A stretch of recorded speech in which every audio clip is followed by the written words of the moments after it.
with Collar Valley Cooks, and today I'm going to show y'all how I do my tea. Joanne Richardson was wanting to know how I do it because she has the same tea jug that I do, and so I'm going to show y'all how I do it. I have been using the microwave lately to do my tea, and it sure has been easy, and I can't remember exactly. I think it might have been Linda that told me how to do it. I put 3 family tea bags in my batter bowl, and then I fill it up to about 6 cups worth of water. And then I put it in the microwave, and I microwave it for about, I think about 8.5 to 9 minutes is usually how long I go. Now, I have a lid for this pot, but if you don't have a lid, it's fine. It works anyway, okay? So we're going to put a lid on it, and then we're going to place it in the microwave. And I did this, somebody told me how to do this. Anyway, the reason I like doing my tea this way is because I'm the world's worst to be boiling tea and forget about it. If you do it this way, then the microwave goes off and it doesn't matter if you forget about it. So I put it on microwave high, and I put it on about 8.5 minutes, and I press the start button, and then it boils it just enough for it to be good to me. And then I'm going to show y'all how much sugar I put in it, and then we're going to start putting up some tomatoes today.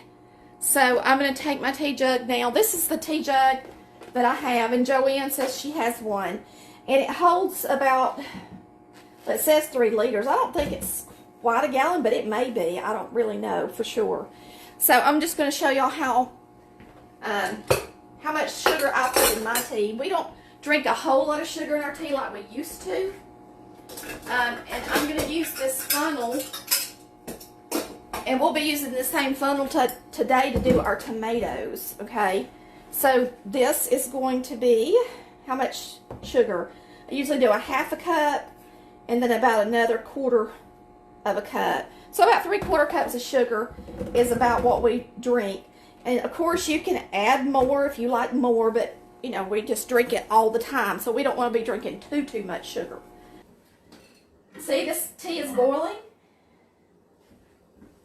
So we're going to let it sit here, and I always let it cool off a minute. Don't get burnt. But I always let it cool off a minute before I actually pour it into the tea jug. Watch it. They're going to think, what in the world? So I pour my tea into my jug.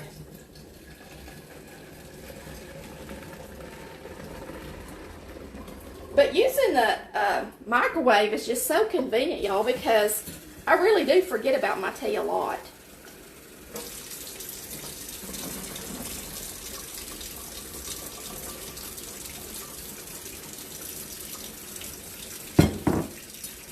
You rinse that off because we're going to use it later with our tomatoes. And then we're just going to add our water to it. And then I shake it up, put it in the very back of the refrigerator. Remember that the back of your refrigerator is the coldest part in it. So if you have meat or you have something you want to get cold quicker, then move everything from the back and slide it to the back of the refrigerator, and it's going to get cold a lot faster, okay? Matter of fact, I had my tea sitting in the back of my refrigerator for a couple of days, and it was actually freezing.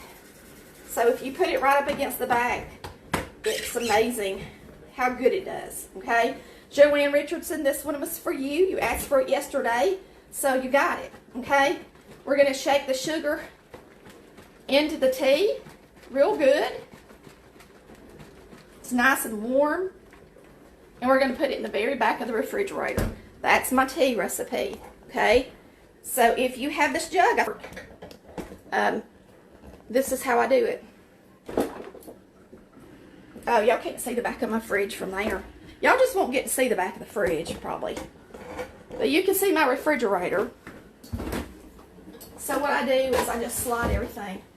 Slide it to the very back, okay? And you do your meat the same way if you got meat that you want to last for a while.